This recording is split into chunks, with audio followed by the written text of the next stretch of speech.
So I'm going to get to the bottom of like this, interesting to say those words to get to the bottom of, but I'll get to that in a second. I'm going to get to the bottom of this idea that, emotional reaction is, it's interesting, emotional reaction. Where all that is coming from, and I think a lot of people that already know a lot about this stuff probably will agree, and it's okay if they don't agree. I think it's good to have a conversation nonetheless, just to be able to learn more and give our own points of view and our own facts and stuff like that. So emotional reaction is like this idea that is supposed to be like one of the main things we should be looking for as a human. To react from an emotional state, we have to understand, where is that state coming from? It's interesting because a lot of the time that we have emotion, we don't actually necessarily realize that emotion is coming from, I like to say from, a place that's never really been given the ability to resolve itself, or for you to be able to resolve that emotion. And therefore what happens is that emotion, or that mental state that gets triggered, generally speaking, what occurs is an emotional reaction. And that emotional reaction is basically this provider, or this security helper, this way of basically trying to get us to make ourselves feel better about ourselves. And usually the word reactivity, from my understanding, is basically where we instinctively come from this emotional state that basically needs to occur. It's like it's kind of like breathing, if you will. If you hold your breath, there's no doubt your body's going to go through tons of reactions. You have no control over those reactions. You could maybe, if you wanted to, I'm not sure why you'd want to, you maybe can get control of some of those reactions, maybe become really good at holding your breath. I'm just saying, I don't think most people are going to practice that, and I'm not saying you should. What I'm trying to do is relate the idea that our body and our mind will go through a reaction process, because that's just its natural thing that it does. We may feel like we just want to burst out trying to get oxygen.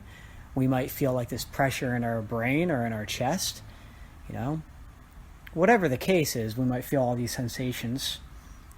It's natural. It's supposed to work that way. And how I'd like to look at reactivity is that's natural too. In fact, it's supposed to work that way. When people react from an emotional state, what we're supposed to do is not necessarily judge that, but realize that's a natural occurrence of how someone's actually feeling. It doesn't mean it's healthy. It doesn't mean it's good for anybody. Nevertheless, good for the person it's occurring from. But it is what it is. So I'd like to look at this reactivity as an understanding that if we are to, I like to say, grow and develop into a healthier, happier person, get to know ourselves more, we have to come to some kind of agreement as far as are we an emotionally reactive person. And here's a couple ways to look at emotional reactivity. We could look at it from you get involved with your emotion to such a point that you have to act upon it. And it's not just a normal, regular, reasonable reaction. It's a little bit more overtly done, meaning it's kind of, get like a revengeful type of way, or maybe it's you're going to get somebody back, or you're going to insult somebody, or you're going to basically it's like you're going to push back. It's in a way, it's like you feel like you're being pushed around, so you're going to push back to some capacity. And it doesn't have to be a physical pushback. You could get physical, and there are physical altercations based off an emotional reaction.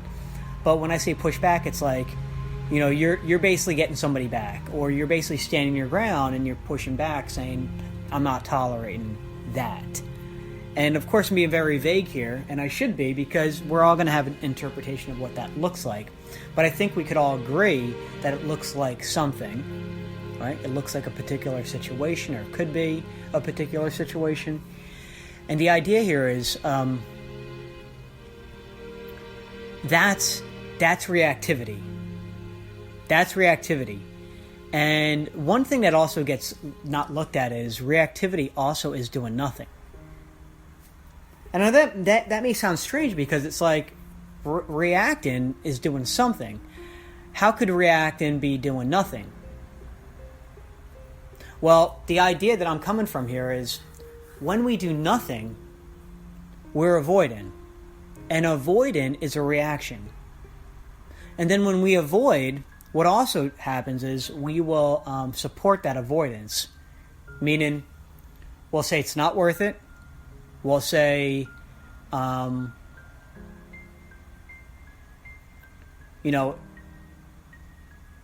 it's like we'll give reason of why it's okay to avoid. Or we'll say things like, it's not that big of a deal, or it could be worse, or it just doesn't bother me, or it's like we'll say things like, I don't let people determine me. And, to whatever degree any of that is actually helpful, I'm not saying none of that is helpful, but what I'm trying to say is it possible that some of that is coming from a way of actually avoiding our emotions? It's completely different, and it's like on the opposite side of the spectrum of somebody who does something with their emotions. Meaning, it's like somebody will react, they'll talk back, they'll defend themselves, they'll fight for what they think is right. I mean, that's all like activity that can be seen and heard, and even felt. But the other reactivity that I just mentioned is like the avoidance. Well, that isn't necessarily really seen. You can't really see that. It's like, is somebody really being in control of who they are because they're a happy person, or are they being in control of who they are because they're avoiding an emotion? And if they're avoiding that emotion, how could they really be happy? Because a happy person generally will allow themselves to feel how they feel. They don't suppress, they don't deny, they don't rationalize, and they surely also don't go overboard and have to fight and have to make this big, crazy scene. That's not necessarily coming from a happy place. It's coming from a very angry place, a very hateful place, a very like, I'm tired of being like treated a certain way place. That's not a good place. That place exists though, and it exists to avoid. So this is the problem. Reactivity, I'm going to say, is they're both coming from a reactive place. Just because the quieter one, the more absent emotional one, or the one that's more like I don't know, just not as not as abrupt, and not as what could seem as like an obvious emotional state, which we would say usually is in a form of like anger, frustration, stuff like that. But it is still reactivity, because it's not, you're not allowing yourself to actually feel what you could feel.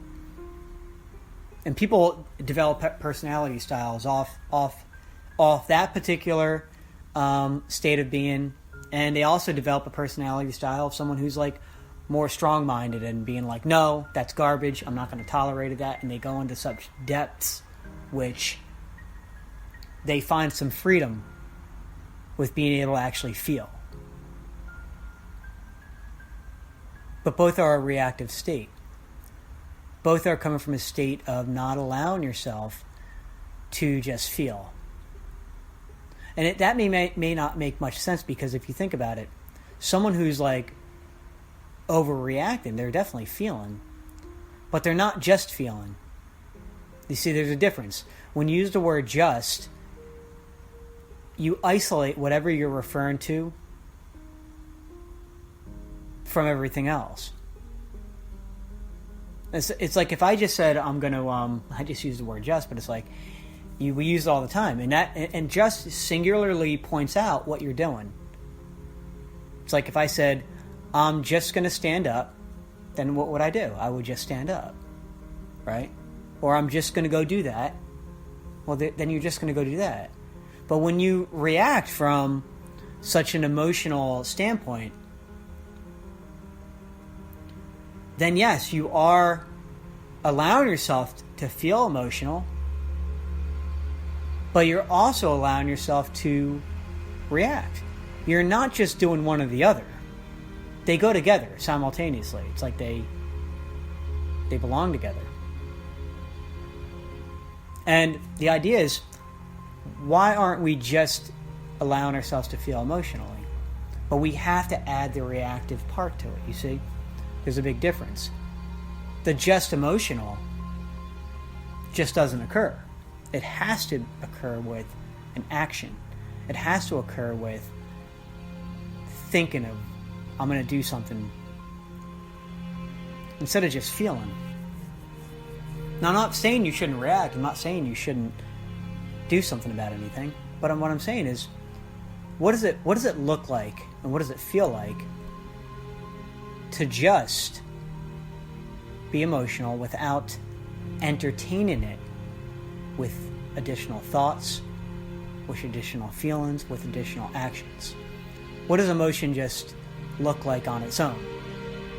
Absent of all the other things, but full of the emotion. It's very interesting, because I don't think we sometimes realize that emotion can just be on its own and be felt, which is a sign of respect, by the way. You respect the emotion, and it allows you to contribute to it in a helpful and meaningful way, as opposed to, well, let the emotion determine me, let the emotion decide what is right and wrong, and also let this make myself feel more capable and better. Meanwhile, we don't realize that by doing that type of path, not only are we reacting with this emotion in a way of behavior and thought and emotion, that can lead to us to contribute to not the best outcome, not the sanest or the most helpful way of problem solving, and also not contributing to maybe a realization towards ourselves that if this is even good or not, because we're going to support it that it is. We don't even get to choose.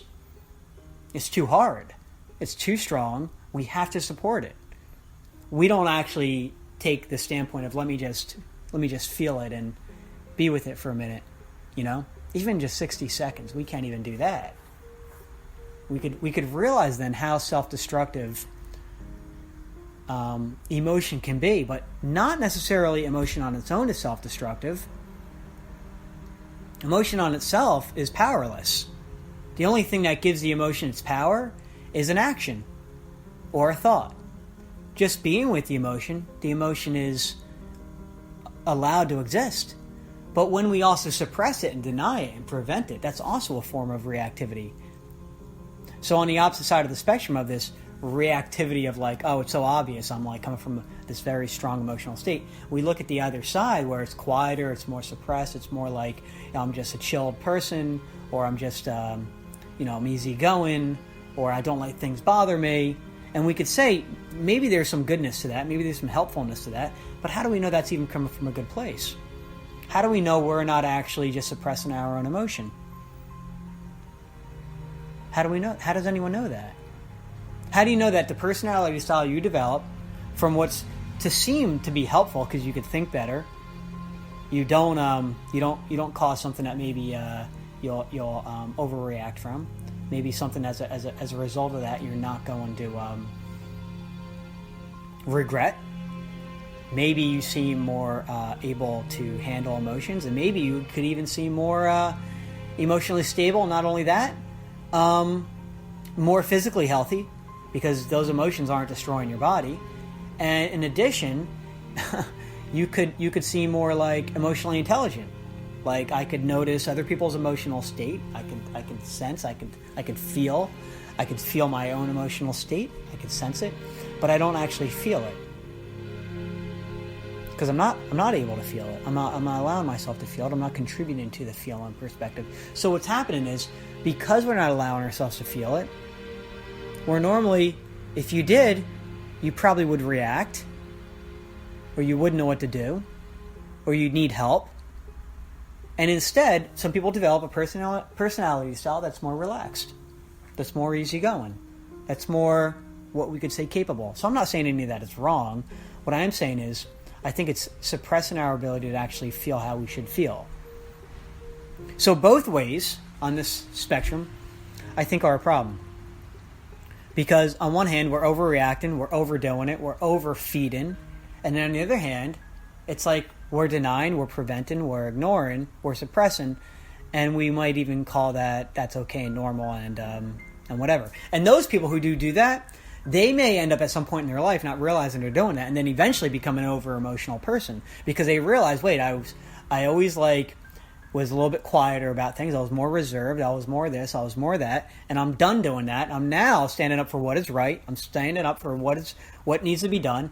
But I do it in such an overt and almost it's controlling way, and we don't realize we become that type of way. So both ways are forms of personality that are basically trying to make itself feel better, make that person feel better about themselves, make them feel more capable, make them feel more like they got whatever the challenge is or whatever the experience is. And the reality is, neither personality are allowing themselves to actually feel. And in fact, if you just allowed yourself to feel, and feel pissed off, feel angry, feel denied, feel rejected, feel like people hate you. If people hate you and they're showing that they do, you should feel that. If you're with somebody, say you have a partner or somebody, and they're doing things you don't like, they're being a certain way, you should feel that sucks. You should feel that. If you have a friend who's really not being that good of a friend, you should feel that. If you have a workplace that's not really a place that you realize, like, wow, maybe you're not being treated right or blah, blah, blah, you should feel that. You actually should feel every negative feeling you could possibly feel. The problem is we don't actually do that. Right? We adapt. We adapt in a way of controlling those feelings. Not going to feel them. Or we'll let those feelings control us. Because you know what? That feels good. And I don't want to deny that. It does feel good. Doesn't it feel good to get out anger? Doesn't it feel good to de-stress? It feels good. It feels good because you actually are allowing yourself to feel. But you're doing it in a very destructive way. And you might even call that normal or healthy. And you could even say that's better than not. But look what's happening as a result. You think it's better when it's actually still a destructive pattern of behavior. You can't just talk any way you want to people. You can't just do whatever you would like to another because you're angry. That's not healthy. That's not good for anybody. But we will get in states where we think that's okay, because really we're not sure what to do. But doing that seems like it's helpful, when in fact it's really not. And the saddest part is, people who are around us may do nothing about it because they don't know what to do. Right? They're uncertain, or they just adapt somehow, and it's like, well, you're not really well, but no one's saying or doing anything about it. So we could realize, all this can become very controlling, because it then begs us to realize, who are we really? Who am I? Why is my personality the way it is? Well, here's the thing. Having emotions is normal. Having emotions is healthy. You should allow all emotions to exist. To prevent any emotion from existing is literally, I'd like to say, preventing yourself from existing. Because emotions are like, I like to say the foundation of who we are. They're a fundamental principle to our existence. Without emotions, I don't know. I'm not sure what life would be like if we didn't have any emotions. But I think I'd rather have emotions than not have emotions. Even though maybe I'd enjoy having no emotions, but how could you say you would enjoy that if you've never experienced that? So the idea is like, emotions are normal. They're a part of our makeup. They're a part of our existence, right? They're natural. It's healthy to have them. What becomes the problem is not the emotion. What becomes the problem is what we do with that emotion. That's the problem. It's kind of like saying, like cars aren't dangerous, when in fact there's millions or thousands or hundreds of thousands or whatever it is of deaths per year by cars or whatever. I'm just throwing numbers out there. But we'll say cars are very dangerous. It's very dangerous to drive. It's not dangerous to drive.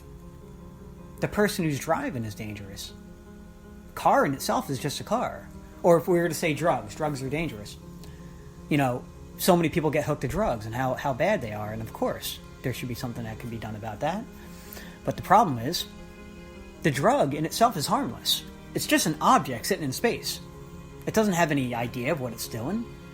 It can't just go do something. It's the human taking the drug.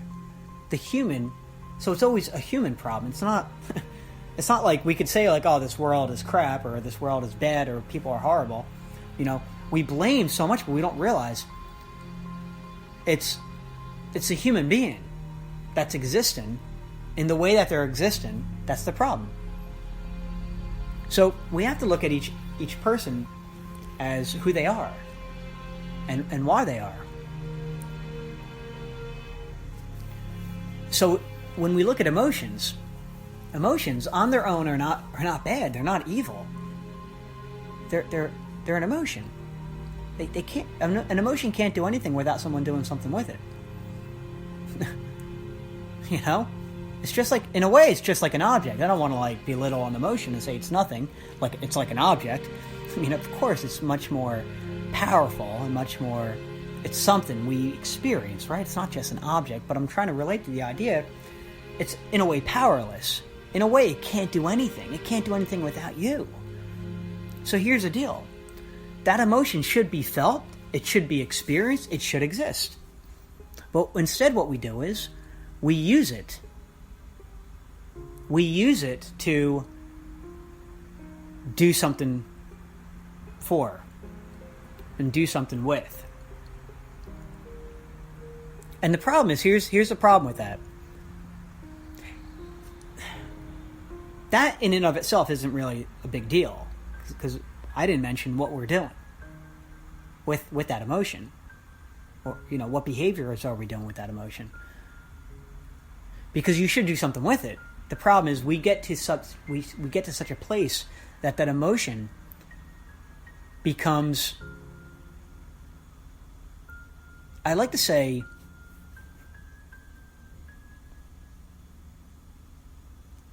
maybe even just like so out of control.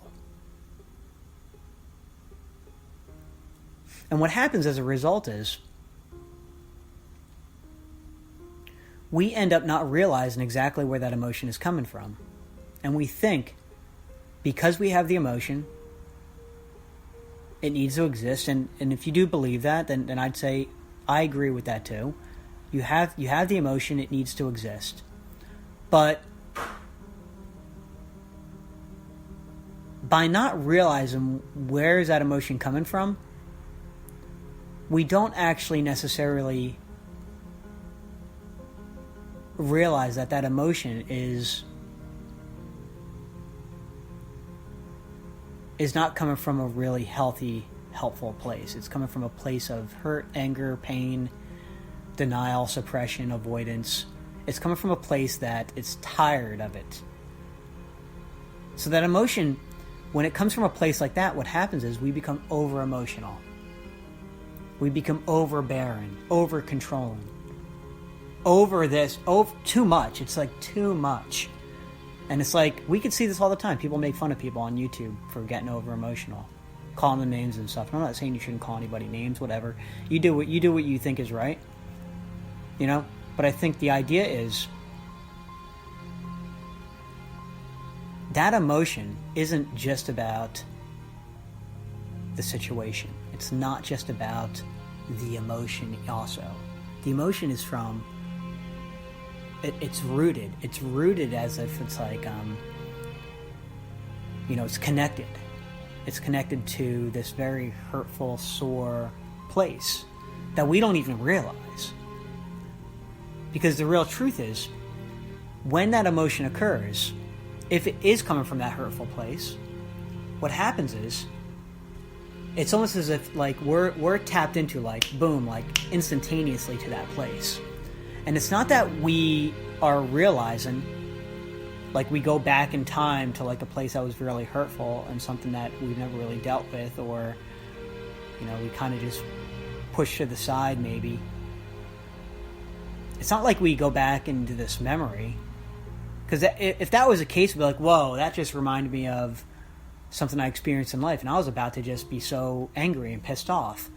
But I just realized, because of my memory, it gave me a glimpse of like how someone treated me, and I'm coming from that place. And imagine if you could do that. And not to say anyone can't do that, but because that could be the possibility, and we're not realizing it because our mind isn't going to that place. I mean, we could simply sit with the emotion and say, when's the last time I felt this? Who in my life helped me to feel this way? If we could actually come to those realizations, and let the mind answer it. What's interesting about the mind is it holds on to everything. Sometimes we don't have the ability to access it because we just don't allow it. We don't contribute to the mind's power.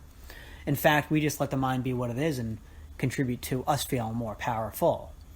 Maybe that makes us feel more capable, or maybe makes us feel better about ourselves or something. But the reality is, that place the mind is coming from, we can tap into. We can try to ask questions, like, when's the last time I felt this way? Why do I, if we start to ask questions, why do I feel this way? Well, what will happen is the mind will come from a surface level only, and we'll say, well, it's because of the situation. And if we start asking questions about the situation, why is it about the situation? And then we could start saying, well, this is what they did, this is what they said, this is what happened. We start talking about the situation. The mind's doing it. You're not doing it. Think about it. When you think of asking yourself a question, how do you come up with that answer? How did you do that? The mind is just giving you the answer, right? It's accessing it. In a way, you're just like this third-party person saying, okay, mind, tell me, what's the deal, right? And you're basically asking it questions, and it's giving you answers. But the mind is only going to give you answers based off the questions you ask.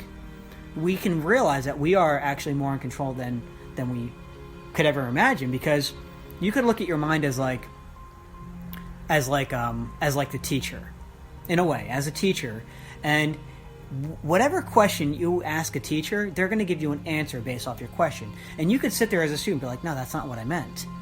So you ask a question in a different way, and the teacher answers it. Let's say the teacher is answering it properly. Not to say they're not, because maybe the teacher's misunderstanding or whatever, but let's say the teacher is answering it properly. Like, you asked a question, it's just answer. It's just, you asked a question, it says the teacher is answering your question. Well, it's kind of similar to the mind in a way. You could ask your mind any question, and it's going to give you an answer. Why is this? Why is that? But you ask, when's the last time this happened to me in my life? You're going to get a different answer than, why is this happening? So it's very important to be specific, right? Because then we can give ourselves an advantage. Allow our mind to work for us, as opposed to working for what we think it's about.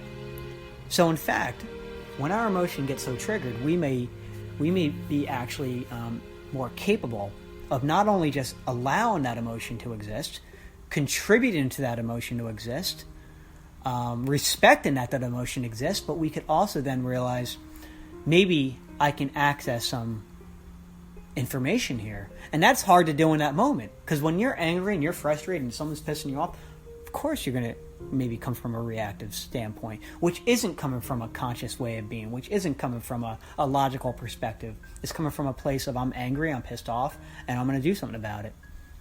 We have to ask ourselves, even if we get like that, we have to ask ourselves, is this completely necessary? But by asking ourselves that question, I think it's helpful, but it's also not helpful, because what could happen is we didn't ask our mind a question that could actually be helpful. What we're asking our mind is to answer this question based off how we're feeling, given what we're interpreting at the very moment of our existence, which is in relationship to the objects around us, the people around us, how we're feeling, and what's going on. Which is what? We're angry. We could be pissed off. We could be frustrated. About who? Somebody else. About what? A situation. Which seems logical, because that's how we're interpreting it. And that's how your mind is actually interpreting it. But we're not realizing, if we ask surface level questions like, is this necessary? Of course your mind's going to say it's necessary. Look how you feel. But when you ask your mind, is this could this possibly lead to me regretting what I can choose to do? What the hell kind of question is that? Your mind is like, what are you talking about? It won't know how to answer that question because it's angry.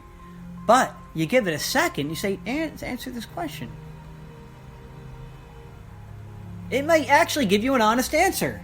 But what happens is we force ourselves to feel how we feel because we're feeling it. So we'll force it, we'll reinforce it as if it needs to exist, and we'll fight for that existence. This is what causes a lot of our arguments and our fights throughout our lives. Instead of the reality. The reality, which is, I'm aware of what's occurring around me, but I'm not quite necessarily aware of the reality inside me. I'm not quite necessarily aware of how deep that emotion goes. And that's a very difficult level of awareness, because we're used to living our lives based off our environment from the second we're alive. We never actually take time to realize, hang on a second, do I allow my emotion? Do I respect my emotion by just allowing it? And do I respect and allow this contribution to just exist by itself and be with it without doing anything to stop it, and without doing anything to contribute to it taking action, which it wants to do. And if we look at this, it's very interesting. We look at emotion for a second. Not to say like people aren't wrong or situations aren't wrong or they're not a problem. Not to say that, of course. That's, reality. That's what's happening. But we're just not realizing how deep that goes within us, and we're just not noticing that reality. But it's interesting. If we just look at an emotion on its own, how powerful emotion is, even the powerful of good emotions. I've been talking a lot about negativity and negative emotions and how strong they are and how hurtful they can feel, but positive emotions, they're powerful too. Look how powerful love is. Look how powerful, compassion is. Look how powerful caring about people is, or caring about yourself. Look at the power. It's so powerful. It's life-changing. But it seems like we have less of that and more of the other sometimes. And we could easily say, why is our life out of balance? Well, look at your emotions. Where do they mostly come from? Which one are they? Or do you have to act and try to be happier? Well, you could realize that we're out of balance with our emotions. It's not to fake and act and please. It's to feel. It's to realize. So the thing here is, emotions on their own, they can't do anything. But you're supposed to feel them. It's interesting because if we just look at emotion, think of like the word anger. Think of the word hate. Think of how that feels. If you think of the word hate, can you feel that right now? Just try to feel what hate feels like. Just think about it. When we're not in an emotional state that's we're not reacting by doing something about it, meaning, hurt someone else's feelings or get them back or, prove our worth or whatever. If we just feel for a second, especially we could do this in a non-emotional state and just think, let's just feel anger. Can you feel anger? Can you think of when somebody got you angry? When's the last time you were so pissed off? Think of the last time you had hate. Did you ever have hate in your heart? Did you ever have anger in your heart? Just think about that. Try to feel what that feels like. It's not a comfortable feeling. If you can actually feel what that feels like outside of a situation that usually triggers it, feel that. And whether you can or you can't do it, use this idea.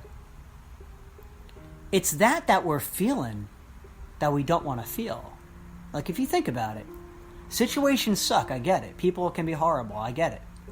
I'm not denying that.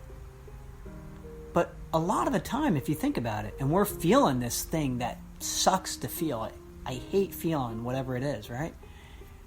When you're in that situation, you may not realize that you may despise the feeling that you're feeling more than the situation.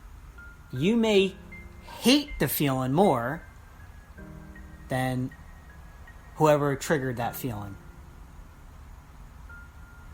But we make it seem like someone else is the enemy and someone else is so wrong and the situation's horrible. And again, I proceeded and I'll support it again by saying people can be terrible. They can be horrible. What I'm trying to say is, look at this for a second. When we're in an emotional state, that feeling, we just want to get rid of that feeling. We want to do whatever we can to get rid of that feeling. We'll harm someone else. We'll harm ourselves. We'll do whatever it can. We'll run away from it. I'll go do something. I'm going to get out of here. I'm pissed off. I'm leaving. Okay? Well, what if you didn't... Here's the thing. What if you didn't feel that feeling, which people do. They suppress it. So I'm saying not to do that. Or they overdo it and they fight now. Oh, I'm going to do something of regret. I'm going to leave the situation. I'm not saying don't do that, because maybe that can be helpful. I don't know. But the reality is, what if you just felt it? And the reality also is, what if you hate that feeling more than you hate the situation? But we think we hate the situation. Not to say the situation's not bad, but if we try to use our mind for a second, try to just understand this, I'll try to relate this. I'll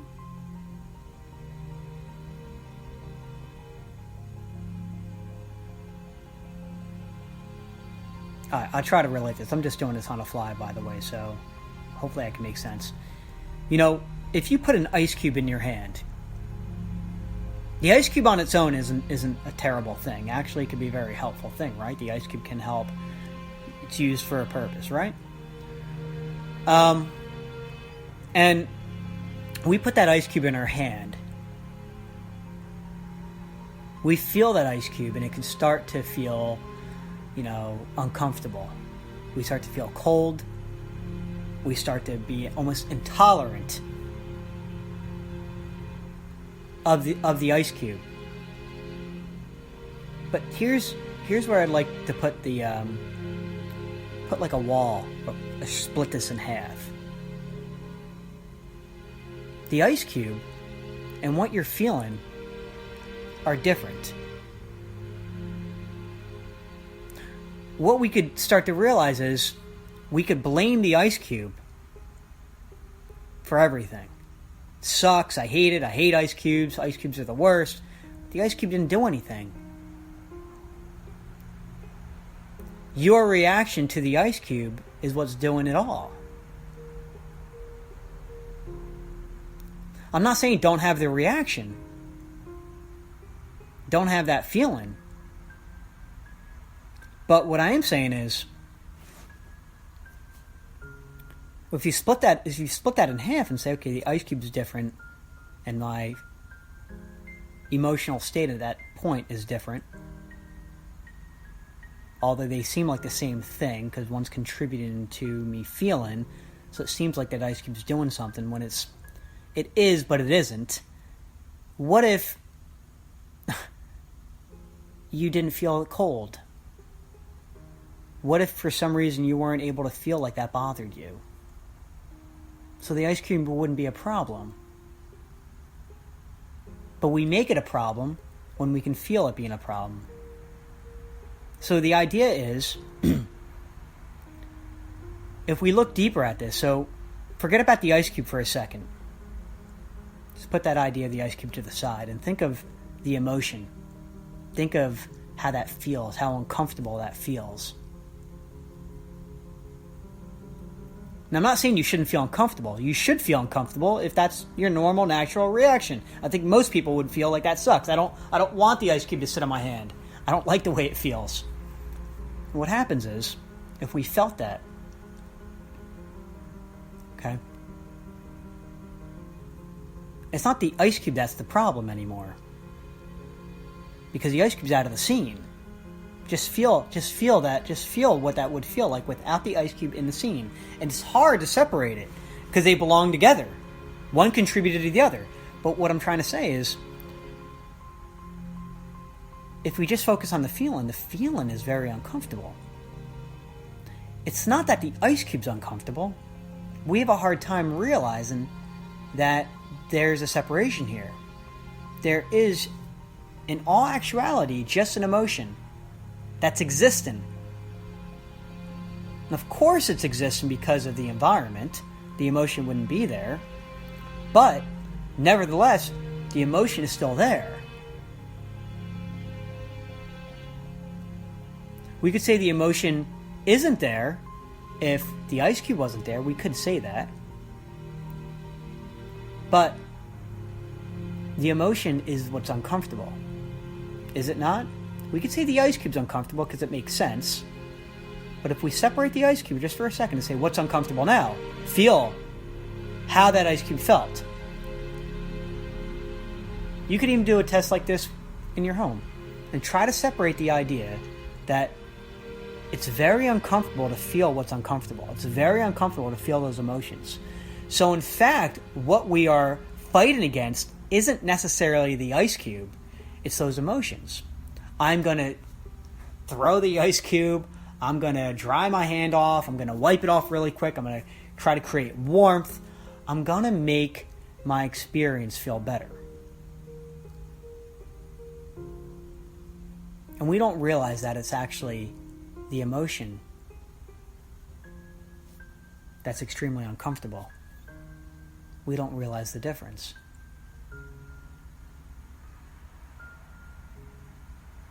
So, if you're able to kind of separate that, then you can see that the emotion may be worse. And we may have more hate, and we may totally undesire the emotion compared to the situation. If we were to say which one's worse with that, and we were to say, is the ice cube worse? Look at the ice cube. It's in your hand. Are you going to judge that ice cube? This ice cube's horrible. It's disgusting. It's a problem. I hate it. Anything about the ice cube that's negative. Or, if you looked at your emotion, what do you feel about your emotion? If you could choose which one to exist, which one would you rather choose?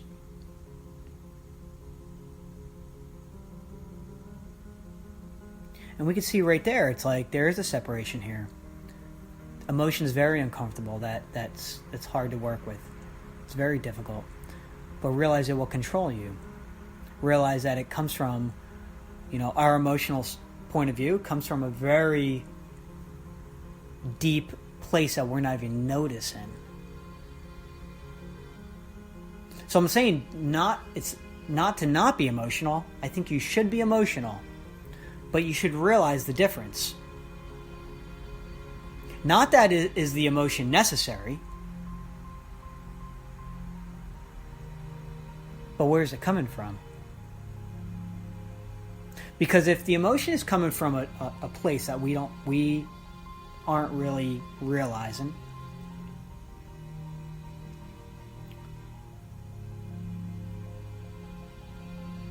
then we're always going to come from that place. Even when that emotion is over, most likely we're still going to come from that place. We live from a place that's not the healthiest contribution to who we are. From experiences that help to shape the belief of who we are. Developing an idea of ourselves from situations we've encountered. How people maybe have treated us, or so we develop this idea of ourselves we carry with us our entire life. And you should have an idea of yourself, but the problem is we have an idea of ourselves that's based off hate and anger and fear and disgust and maybe even rage. So when that gets triggered now, what are you gonna do?